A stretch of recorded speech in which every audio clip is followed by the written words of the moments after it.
Hello and welcome back to Incredible Inverts and Other Animals with me, Phil. Or if it's your first time checking out my channel, then welcome. And if you haven't yet subscribed to my channel, please do me the honour of clicking that subscribe button and also clicking the notification bell to receive notifications of when I upload a video. Now in this video we're going to look at another species of beetle. This is one that I keep in my collection and they recently emerged into adulthood, so adult beetles. And they've been adult now for sort of a week or two, and I've left them kind of alone just to settle together and get some breeding going on. And so they tend to be more active at night as well, so I don't tend to see them during the daytime. But we're going to have a look at a species of RHINO beetle, and in particular the Xylotrupes gideon sumatrensis. So let's take a look. Okay, so here we have the Xylotrupes gideon sumatrensis, or a rhino beetle. Now there are many species of rhino beetle, so that's why it's important to know the scientific name. And here we have a male. Here I do have actually at least one male and two females. So here on this little bit of cork is actually the male that I know I've got, and then a female as well. Now I can tell the male by the horns, hence the name rhino beetle. And as I turn over the cork, we'll see one of the females, and as you can see, she doesn't have any horns. And that's because the males need the horns for fighting. So the males will fight with each other for dominance, and the strongest, most dominant male wins the mating rights with the females. Now, as far as I'm aware, I've only got the one male that's emerged, and at least two females that have emerged. That's what I've seen so far. Now, I did buy 5 L1 larvae back in May, so, and then I've reared these on. So far I've seen 3 emerge. I don't like to go digging too much within their enclosure. I don't want to disturb any pupal chambers at all.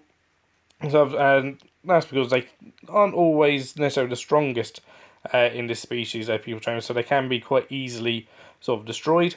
I don't really want to do that, but I know I've seen at least 2 females up on the surface at night time, and then I've seen obviously at least one male up the surface at night time. And I find these guys to be more active at night. They do tend to be more of a nocturnal species.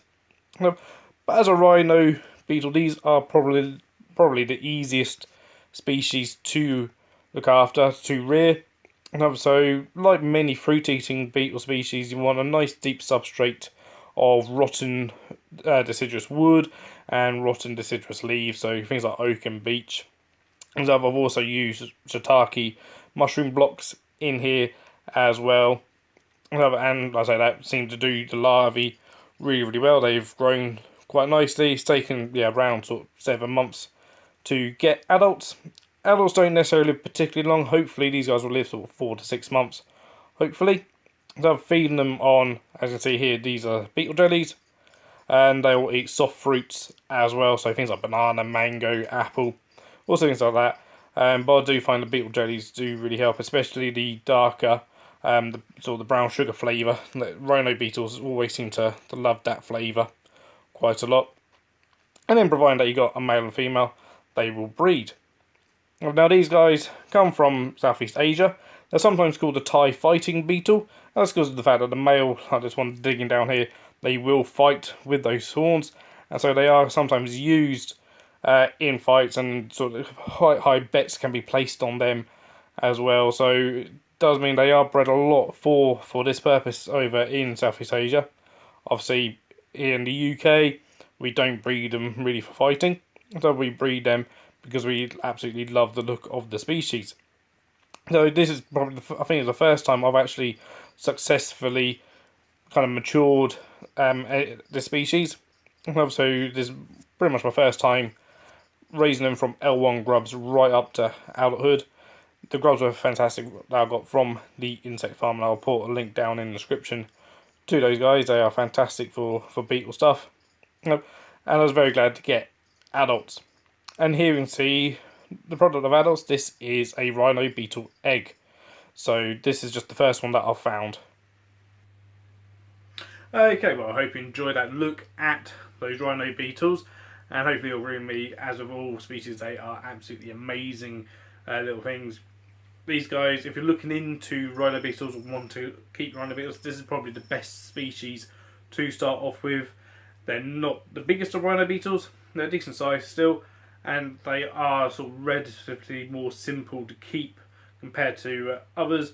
The larvae are nowhere near as cannibalistic as some other species, so I actually did keep all the larvae together. Started off with 5 from the insect farm, and there will be links in the description for them for all your beetle needs. And you can also get beetle stuff from the spider shop as well. They're probably the 2 leading sort of main companies in the UK supplying beetle stuff. But yeah, I started off with some L1 grubs from the insect farm back in May, which I actually bought for myself for my birthday. And now I've got at least an adult trio that I've seen. I don't like to dig around in the tub too much, so especially since they first sort of started showing signs of going into pupation.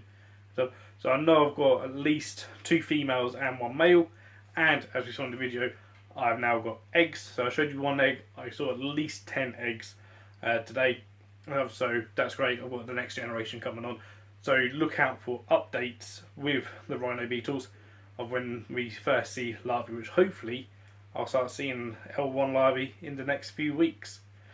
So if you did enjoy this video, please do give it a like, give it a thumbs up.